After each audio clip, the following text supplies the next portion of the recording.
صل على رسوله الكريم أما بعد أعوذ بالله من الشيطان الرجيم بسم الله الرحمن الرحيم ويسألونك عن الروح قل الروح من أمر ربي وما أوتيتم من العلم إلا قليلا. اے نبی صلی اللہ علیہ وسلم آپ سے یہ لوگ روح کے بارے میں پوچھتے ہیں، آپ ان سے کہہ دیں کہ روح اللہ تعالیٰ کا ایک امر ہے اور انہیں جو علم دیا گیا ہے یہ معمولی سا علم ہے، تھوڑا سا علم ہے۔ الحمدللہ اللہ تعالیٰ کی توفیق اور مہربانی سے آج ہم لوگوں نے 12 نمبر 15 کا بقیہ حصہ اور 12 نمبر 16 کا قریب آدھا پارہ نماز تراویح میں سماعت کیا ہے۔ روح کے تعلق سے اگر دیکھا جائے تو روح ایک جگہ سے دوسری جگہ منتقل کی جاتی ہے۔ سب سے پہلے آدم علیہ السلام کے صلب سے روح کو نکالا گیا اور عالم ارواح میں روح کو رکھا گیا، پھر اس کے بعد باپوں کے صلب میں اور وہاں سے ماں کا پیٹ میں 4 مہینہ 10 دن جب ہو جاتا ہے تو پھر روح پھونک دی جاتی ہے اور بچے کی ولادت ہوتی ہے۔ پھر اس کے بعد جسم اور روح دونوں جب ایک جگہ ہے تو انسان زندہ تصور کیا جاتا ہے، اور جب انسانی جسم سے یا دیگر چیزوں کی جسم سے روح کو الگ کر لی جاتی ہے تو پھر وہ مردہ تصور کیا جاتا ہے۔ تو انسان کے روح انسان کی جسم سے جب الگ کر لیا گیا تو وہی انسان جو اب تک زندہ تھا اب مردہ تصور کیا جاتا ہے۔ تو روح کی منتقلی ہوتی ہے ایک جگہ سے دوسری جگہ، دوسری جگہ سے تیسری جگہ، اور روح کو بھیجا جاتا ہے۔ مثال کے طور پر آپ کے سامنے درس دینے والے مولوی صاحب کیا ہیں؟ ایوب کا انتقال ہو گیا۔ اب ایوب کی باڈی کو جسم کو الگ الگ کر کے رکھا جائے تو یہ ان کا ہاتھ ہے، یہ ان کا پیر ہے، یہ ان کی گردن ہے، یہ ان کا جو ہے جسم ہے، سب الگ الگ ہے۔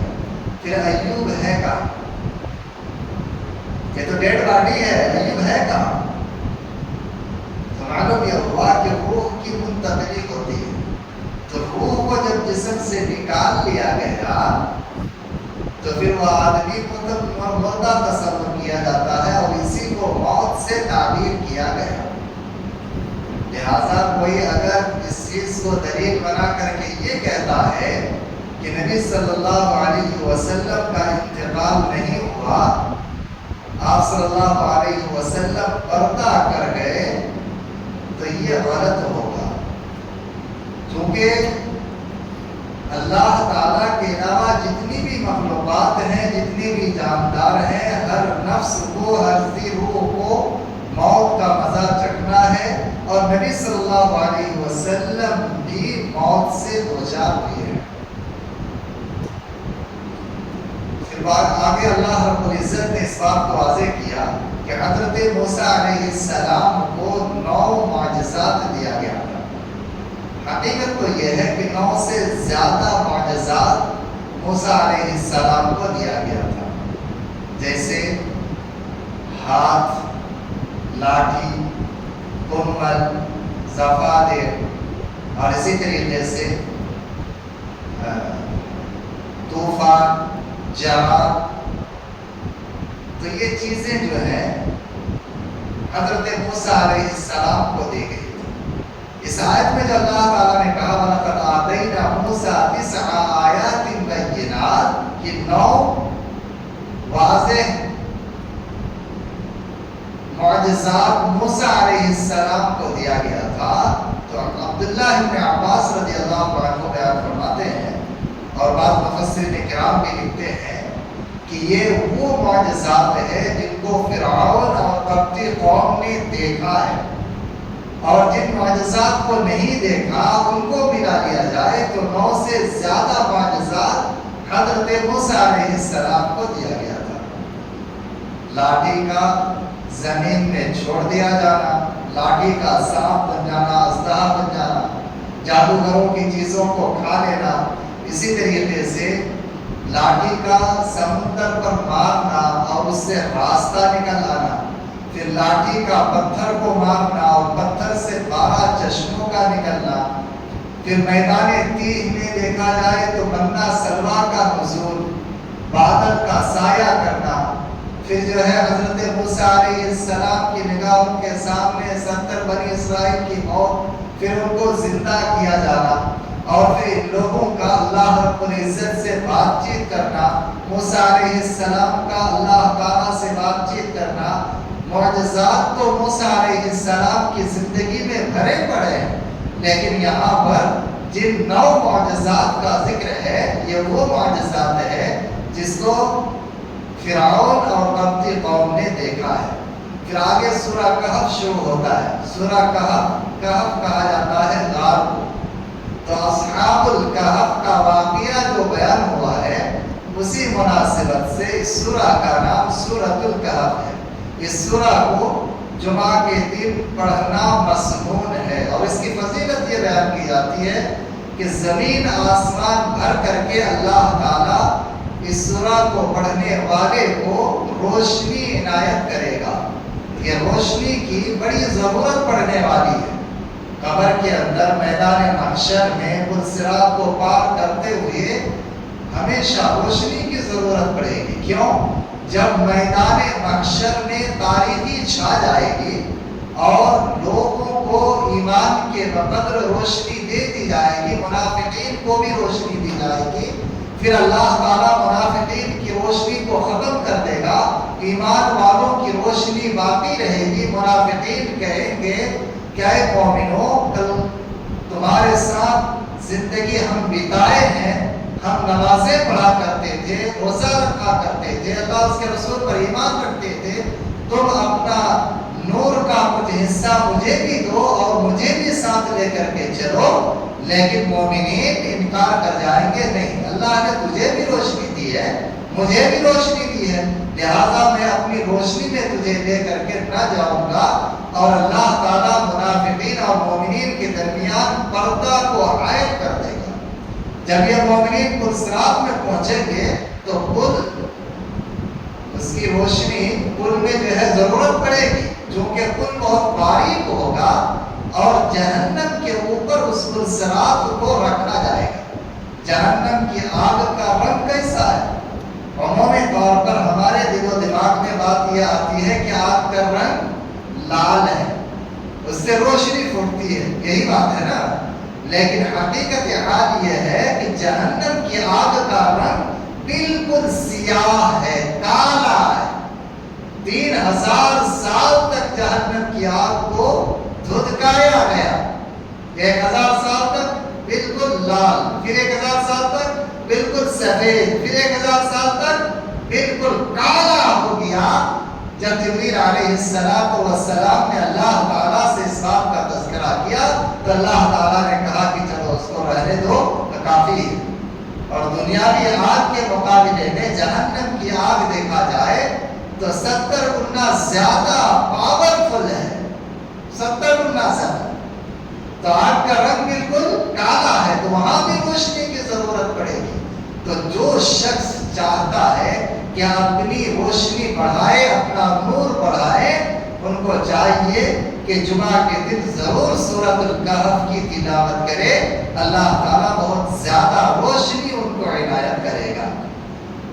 اصحاب الکہف کا واقعہ کچھ اس طرح سے ہے کہ کچھ نوجوان جن کی تعداد 7 بتائی جاتی ہے اور 8واں ان کے ساتھ ان کا کتا تھا، تو یہ لوگ ایمان لائے تھے، اور اس وقت کا بادشاہ دقیانوس اس کے ظلم سے بچتے ہوئے، ایمان کو بچاتے ہوئے یہ لوگ گئے اور ایک غار میں سو گئے تو 300 سال تک اللہ تعالیٰ نے ان کو سلا دیا۔ 300 سال کے بعد جب اللہ نے ان تو بیدار ہو کر کے ایک دوسرے سے کہنے لگے یار بھوک لگ رہی ہے تو ہم میں سے کوئی بازار جائے اور بازار جا کر کے پاکیزہ کھانا کو لے کر کے آئے، پاک صاف کھانا، حلال روزی لے کر کے آئے۔ دیکھیے رزق حلال ایک بہت بڑا اور اہم مسئلہ ہے۔ رزق حلال اگر ہے، آپ حلال کھاتے ہیں، حلال پیتے ہیں، آپ کی عبادتیں، نماز، روزہ، صدقہ و خیرات، ساری چیزیں مقبول ہیں۔ اگر حرام خوری ہے تو پھر یہ چیزیں بیکار ہیں۔ تو ان لوگوں نے اسی بات کا تذکرہ کیا کہ حلال چیز جو سب سے زیادہ پاک صاف ہو لے کر کے آئے۔ ایک نوجوان گیا لانے کے لیے اور سکہ ان کو دیا۔ اب دکاندار سکہ دیکھ کر کے یار یہ تو 300 سال پہلے سکہ چلا کرتا تھا، تو ممکن ہے کہ ان کو کوئی پوشیدہ خزانہ ہاتھ لگا ہے، پوشیدہ دفینہ ہاتھ لگا ہے۔ کہا تمہیں کہاں ملا؟ کہ یار مذاق کیوں کر رہے ہو؟ کل ہی تو ہم لوگ یہاں سے گئے تھے، آج کھانا لینے کے لیے آئے۔ کہا نہیں، یہ جو سکہ ہے 300 سال پہلے چلا کرتا تھا، ابھی نہیں چلتا ہے۔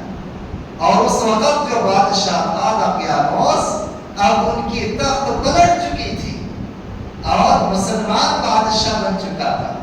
تو مسلمان بادشاہ اس کی مدد سے کار تک پہنچے اور جانے کے بعد معلوم ہوا کہ پھر ان لوگوں کو اللہ تعالیٰ نے موت کی نیند سلا دیا۔ لوگوں سے بات چیت بھی کی اور سارا معاملہ بھی دیکھا ان لوگوں نے، پھر اللہ تعالیٰ نے ان کو سلا دیا اور بادشاہ وقت اس جگہ کو چاروں طرف سے گھیر دیے، جیسے کہ علامہ ابن کثیر رحمۃ اللہ علیہ وغیرہ نے اس چیز کا تذکرہ کیا ہے۔ تو یہ واقعہ جو ہے، اسی واقعہ کی مناسبت سے اس سورہ کا نام سورۃ الکہف ہے۔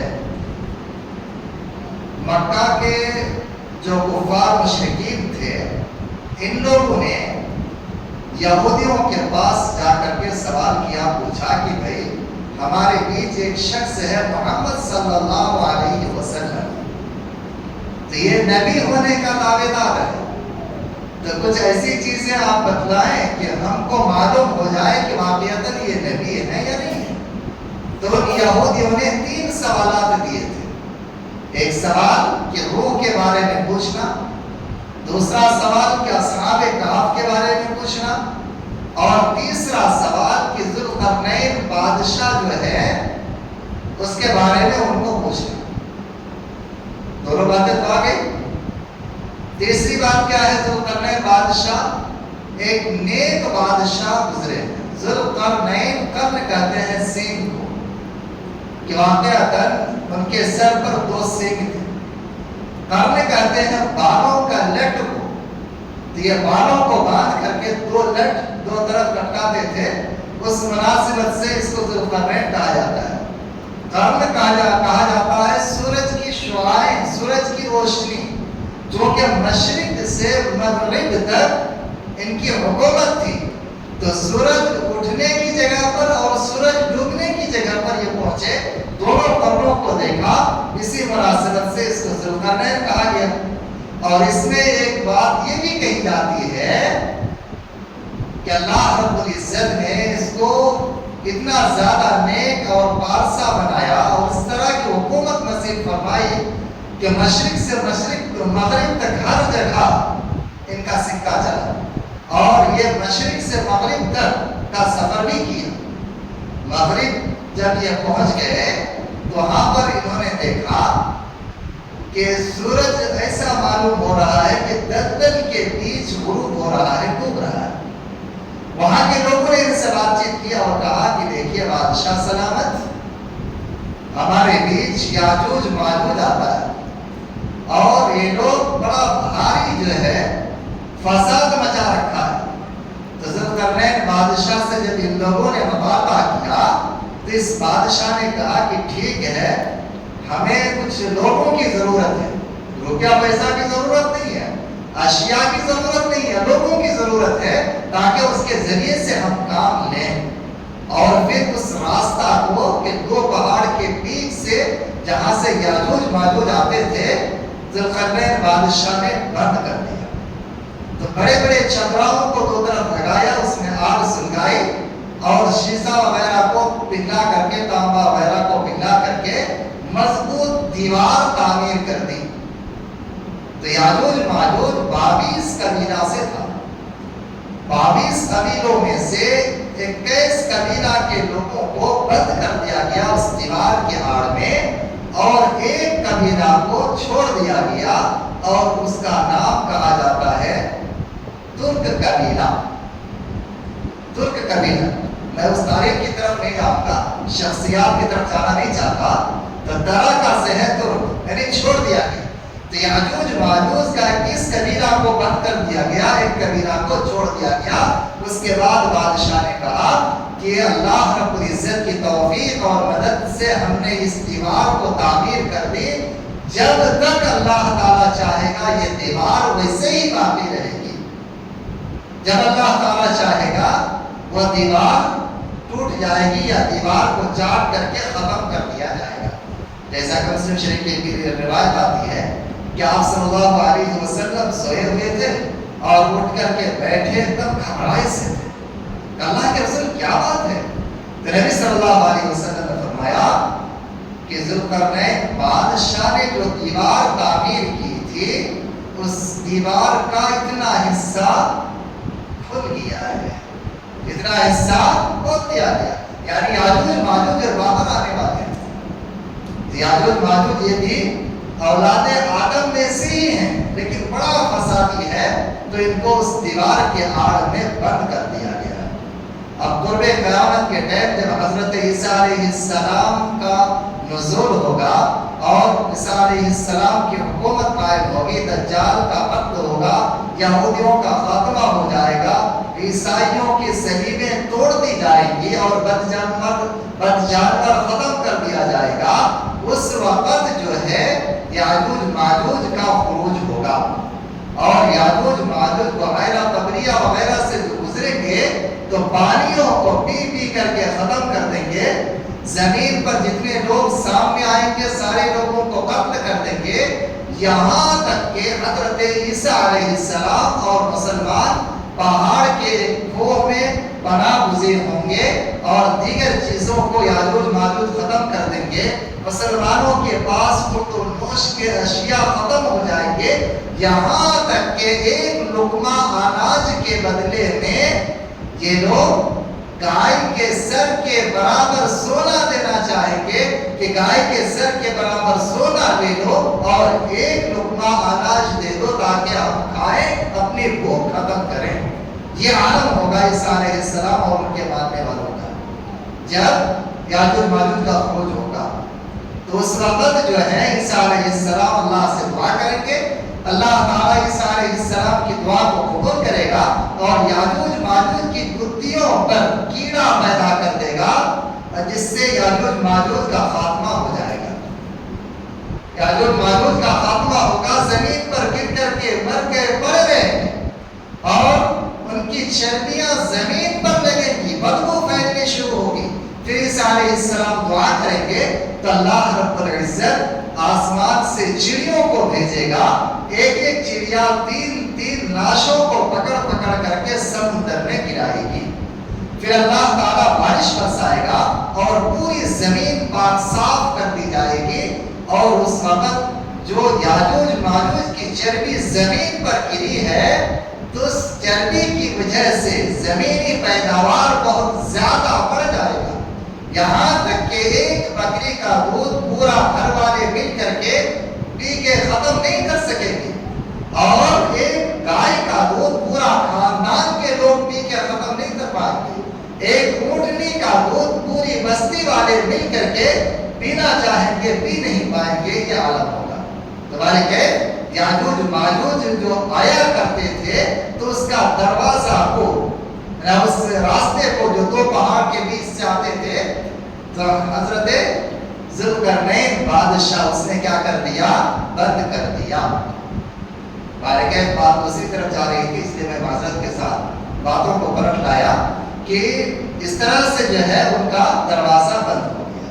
تو ذوالقرنین بادشاہ کے بارے میں مکہ کے مشرکین نے نبی صلی اللہ علیہ وسلم سے سوال کیا۔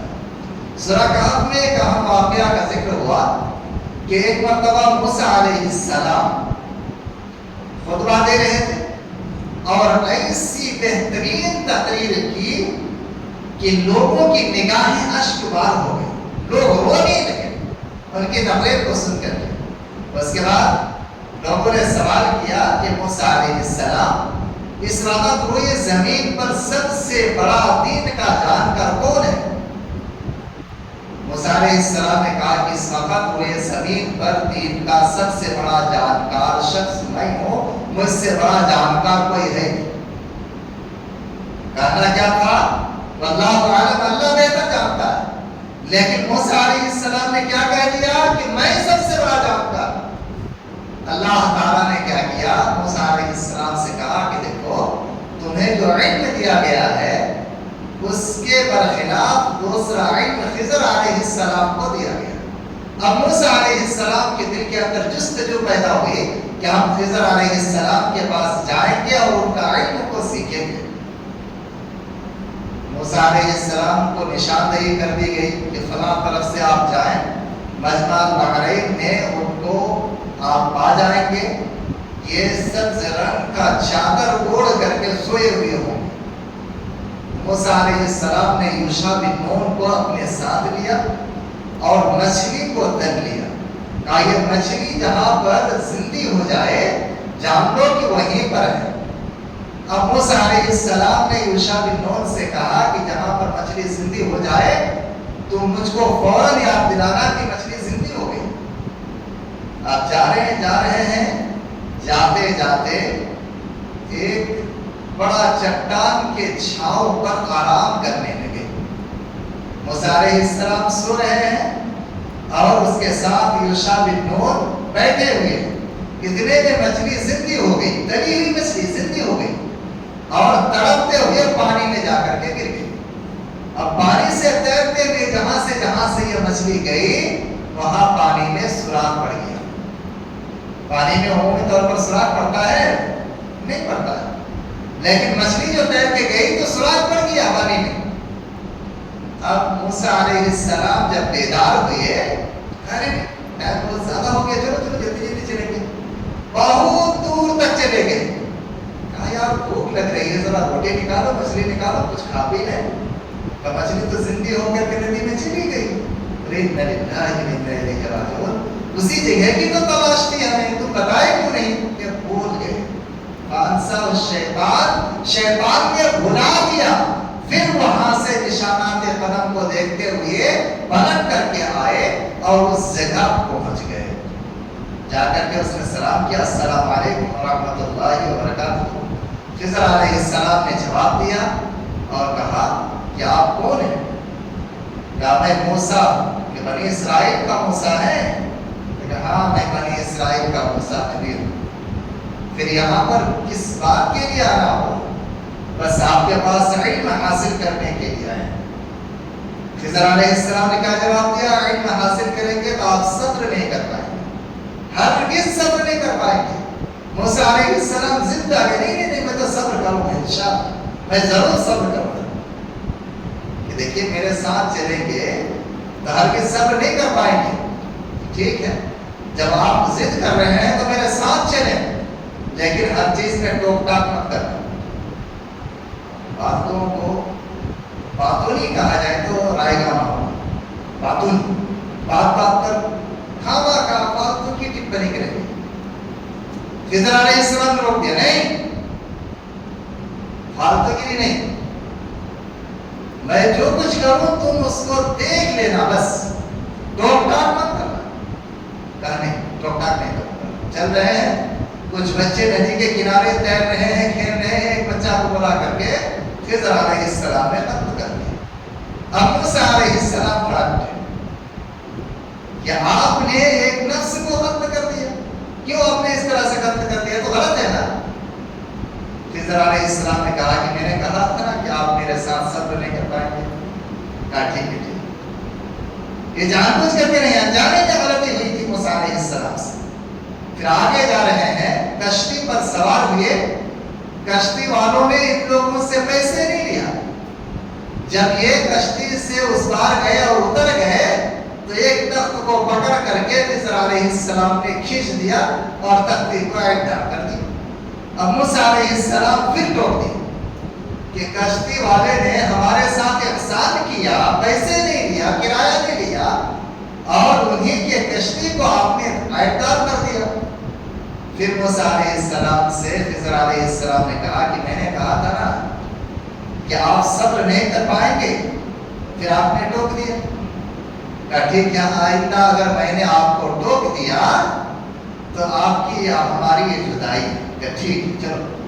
پھر گئے گاؤں والوں سے کھانا مانگے، تو گاؤں والوں نے کہا کہ نہیں، ہم کسی کی ضیافت نہیں کر سکتے، کسی کو کھانا نہیں دیں گے ہم۔ اب اسی گاؤں میں ایک دیوار گر رہی تھی، یہ دیوار کو صحیح کرنے لگے۔ اب موسیٰ علیہ السلام پھر ٹوک دیے کہ آپ چاہتے تو دیوار صحیح کرنے کی اجرت لے لیتے، کچھ کھانے پینے کا سامان ہو جاتا، ہم کھا پی لیتے، لیکن آپ فری کا کام کر رہے ہیں۔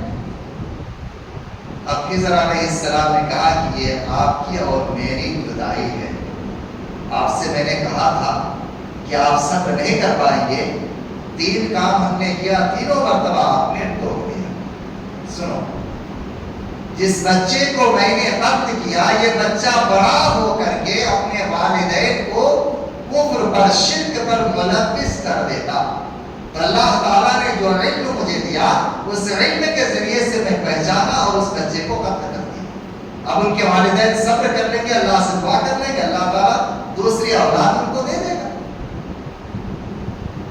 کشتی کو عائدار ہم نے اس لیے کر دیا کہ آگے ایک بادشاہ کا علاقہ ہے، ہر نئی کشتی کو یہ ضبط کر لیتا ہے۔ میں نے کشتی کو عائدار کر دیا، تو مسکین لوگ مل کر کے کشتی بنائے تھے۔ عائدار کرنے کی وجہ سے بادشاہ اس کی کشتی کو چھینیں گے نہیں، تھوڑی تھوڑی آمدنی ان کی ہوتی رہے گی، آمدنی چلتی رہے گی۔ اگر میں عائدار نہ کرتا تو بادشاہ کشتی کو چھین لیتے اور اس کی کمائی کلی طور پر ختم ہو جاتی تھی۔ تو میں نے اچھا کیا، غلط کیا؟ ظاہر سی بات ہے، اچھا ہی کیا نا۔ اور سنو، یہ جو دیوار صحیح کی گئی، تو دیوار کے نیچے پوشیدہ دفینہ ہے، اور اس دیوار کو بنانے والے جو ہے تو مرد عورت، یہ لوگ نیکوکار تھے، اور ان کی اولاد باحیات ہے۔ دیوار اگر گر جاتی تو پھر خزانہ باہر آ جاتا، لوگ اس کو لوٹ لیتے، یتیم بچوں کو اس کے والدین کا خزانہ نہیں مل پاتا۔ تو ہم نے دیوار کو صحیح کر دیا، جب بچے بڑے ہو کر کے دیوار کو گرائیں گے، صحیح کریں گے، تو اس وقت ان کا خزانہ ان کو ہاتھ لگ جائے گا۔ یہ کہہ کر کے چلے گئے۔ اس کے بعد نبی صلی اللہ علیہ وسلم نے واقعہ کو بیان کرنے کے بعد یہ بیان کیا کہ کاش موسیٰ علیہ السلام تھوڑا صبر کیے ہوتے تو اور باتوں کی جانکاری ہمیں میسر ہوتی، اور باتوں کی جانکاری ہمیں ملتی۔ یہاں سے دیکھیے کہ الحمدللہ سورۃ الکہف مکمل ہوتا ہے، پھر آگے سورہ مریم شروع ہوتا ہے۔ مریم علیہ السلام یہ ایک پاک باز خاتون، اور ان کی والدہ نے نظر مانی تھی کہ میرے وقت سے جو بھی ہو، میں اللہ کا گھر بیت المقدس کے لیے اس کو وقف کر دوں گی۔ جب مریم کی پیدائش ہوئی تو ان کی والدہ نے وقف کر دیا۔ اس وقت مسجد اقصی حضرت زکریا علیہ السلام کی زیر نگرانی چل رہی تھی، مسجد اقصی۔ تو ان کے لیے ایک حجرہ تھا، اب حجرہ میں بے موسم تازہ تازہ پھل، انگور کا موسم نہیں، انگور کا گچھا موجود ہے، کھجور کا موسم نہیں، پکا ہوا تازہ کھجوریں میسر ہے۔ حضرت زکریا علیہ السلام نے کہا کہ مریم تمہارے پاس یہ چیزیں کہاں سے؟ چونکہ مریم علیہ السلام کے خالو ہیں کون؟ حضرت زکریا علیہ السلام، انہیں کے زیر نگرانی ہے۔ کہا یہ اللہ رب العزت کی جانب سے ہے، اللہ تعالیٰ جس کو چاہتا ہے بے موسم پھل دیتا ہے۔ ایک دن مریم علیہ السلام اسی حجرے میں پھل کھا رہی ہیں، ایک نوجوان نمودار ہوا جو کہ حضرت جبریل علیہ السلام انسانی شکل میں آئے۔ کہا دیکھو تم کس ارادے سے آئے ہو مجھے نہیں معلوم، لیکن آج تک کسی انسان نے مجھے چھویا تک نہیں ہے، میرے جسم میں ہاتھ لگانے کی کوشش نہ کرو۔ اب جو ہے جبریل علیہ السلام ان کو خوشخبری دے کر کے چلے گئے کہ تمہارے وقت سے اللہ تعالیٰ ایک نبی پیدا کرے گا۔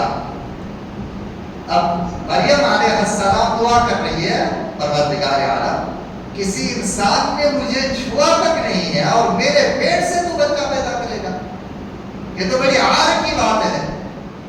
بارکیف اللہ تعالیٰ نے حکم دیا کہ تم مسجد چھوڑ کر کے خلا باغ کی طرف وہاں چلے جاؤ، نہر کے کنارے کھجور کے بڑے بڑے جھاڑ، وہاں پر مریم علیہ السلام چلی گئی، بچے کی ولادت ہو گئی۔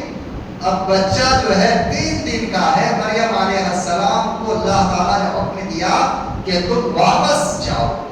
اس بیچ کھجور کا جھاڑ کو پکڑ کر کے ہلاتی تھی اور پکا ہوا کھجور اس کے سامنے گرتا تھا، اس کو کھاتی تھی رہتی تھی، اور نہر سے تازہ پانی وہ پیا کرتی تھی۔ اللہ کا حکم آ گیا کہ پلٹ کر کے بیت المقدس میں جاؤ۔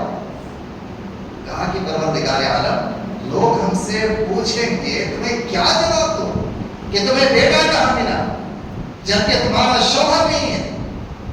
تو اللہ تعالیٰ نے کہا کہ تم بات نہ کرنے کا ارادہ کر لو، روزہ رکھ لو، اور جب لوگ پوچھے فاشارت الیہ تو اس بچے کی طرف اشارہ کر دے۔ اب مریم علیہ السلام واپس گئی، لوگ جو ہے کوئی کچھ مختلف طرح کی باتیں شروع کر دی۔ ارے مسجد میں تم رہتی تھی، مسجد کی خدمت کرتی تھی، اور مسجد میں رہتے ہوئے تم نے اس طرح سے واہیات کام کیا۔ ظاہر سی بات ہے حالات کے تحت کوئی بھی اس طرح کی چرب زبانی کرے گا، اور چرب زبانی کیا۔ مریم علیہ السلام نے کسی کی بات کا کوئی جواب نہیں دیا، بیٹے کی طرف اشارہ کر دیا۔ جب بیٹے کی طرف اشارہ کر دیا تو لوگ پہلے تو ہنسے، یہ چھوٹا بچہ ابھی 2 دن 3 دن کا بچہ بات کرے گا۔ جب یہ بات آئی تو حضرت عیسیٰ علیہ السلام گود میں سے ہی بات کرنا شروع کر دیا۔ کہا انی عبد اللہ آتانی الکتاب وجعلنی نبیا، میں اللہ تعالیٰ کا بندہ ہوں، اللہ نے مجھے نبی بنایا، مجھے کتاب عنایت کی ہے۔ اب سارے لوگ پریشان ہوئے۔ مسلم شریف کی ایک روایت آتی ہے کہ نبی صلی اللہ علیہ وسلم نے فرمایا بنی اسرائیل میں 3 بچہ جو ماں کے گود میں بات کیا ہے، ان میں سے ایک عیسیٰ علیہ السلام ہے، اور ایک جریز کا واقعہ میں دیکھی، اس میں ہے چھوٹا بچہ ماں کا گود سے بات چیت کیا، اور ایک بچہ جب اصحاب الاخدود کو دیکھیے کہ کھائی میں لوگوں کو ڈالا جا رہا تھا تو ماں کے گود میں ایک چھوٹا بچہ تھا جس نے بات کیا ہے۔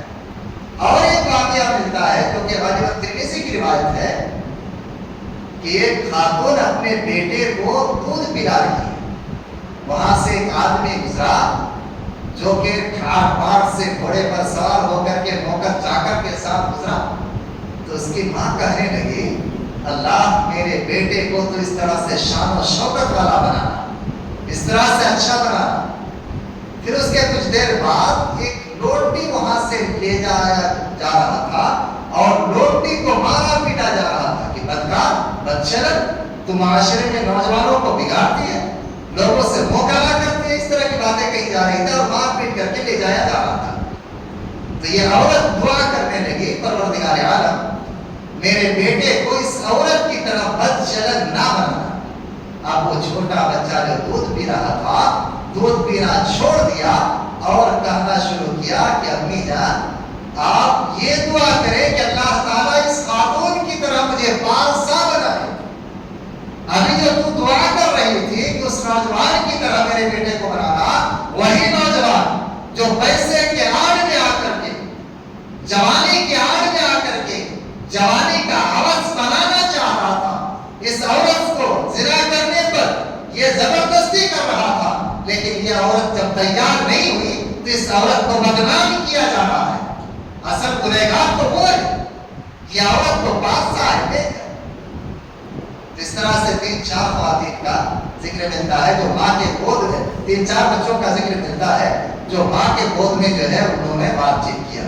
اس طرح سے عیسیٰ علیہ السلام نے بھی ماں کے گود میں کیا کیا؟ بات چیت کیا۔ عیسیٰ علیہ السلام کی پیدائش آدم علیہ السلام کی پیدائش کی طرح ہے۔ کہ آدم علیہ السلام کو اللہ تعالیٰ نے بغیر ماں باپ کا پیدا کیا، اور عیسیٰ علیہ السلام کو اللہ تعالیٰ نے بغیر باپ کا پیدا کیا۔ تو انسان کو اللہ تعالیٰ نے جو پیدا کیا ہے، تو تخلیق انسان کی 4 صورتیں ہیں: بغیر ماں باپ کا آدم علیہ السلام، بغیر ماں کا حوا علیہ السلام، بغیر باپ کا عیسیٰ علیہ السلام، اور ماں باپ کے ساتھ سارے لوگ تو پیدا ہو ہی رہے۔ یہ 4 صورتیں ہیں تخلیق انسان کے، کہ اللہ رب العزت نے 4 صورتوں سے انسان کو پیدا کیا۔ تبارک ہے عیسیٰ علیہ السلام اور مریم علیہ السلام کا واقعہ سورہ مریم میں اللہ رب العزت نے ذکر کیا ہے، جس میں بعض باتیں زکریا علیہ السلام کے تعلق سے بھی ہیں۔ پھر یہاں سے جو ہے سورہ طٰہٰ شروع ہوتا ہے انشاءاللہ العزیز۔ سورہ طٰہٰ میں ایک خاص ذکر جو ہے حضرت موسیٰ علیہ السلام کا ہے، اور ان کی زندگی کا جوانی کے ابتدائی دور کا جو واقعہ ہے اللہ تعالیٰ نے اس کا ذکر کیا ہے۔ اور ماں کا گود میں جب یہ دودھ پی رہے تھے تو اس وقت کا بھی ذکر ہے۔ تو انشاءاللہ العزیز آئندہ کل کے درس میں حضرت موسیٰ علیہ السلام کے تعلق سے جن باتوں کو ہم جاننے کی کوشش کریں گے۔ اللہ تعالیٰ سے دعا ہے پروردگار عالم تو ہمیں ہدایت پر چلنے کی توفیق عنایت فرما، کفر اور شرک سے ہماری حفاظت فرما، اور ہم سب کو اپنا عافیت نصیب فرما، آمین۔ سبحانک اللہم و بحمدک، اشہد ان لا الہ الا انت، استغفرک۔